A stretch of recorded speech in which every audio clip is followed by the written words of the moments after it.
Shut ధైర్యం చాలేట్లా నాకు చచ్చిపోవాలంటే. ఇప్పుడు ఎలా చచ్చిపోతా, ఎలా అయినా దూకేస్తా.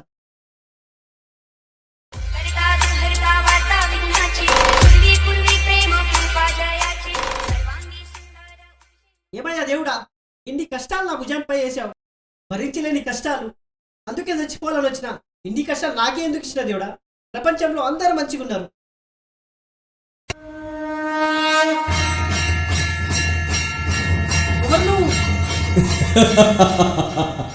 చాలా పెద్ద ప్రశ్న.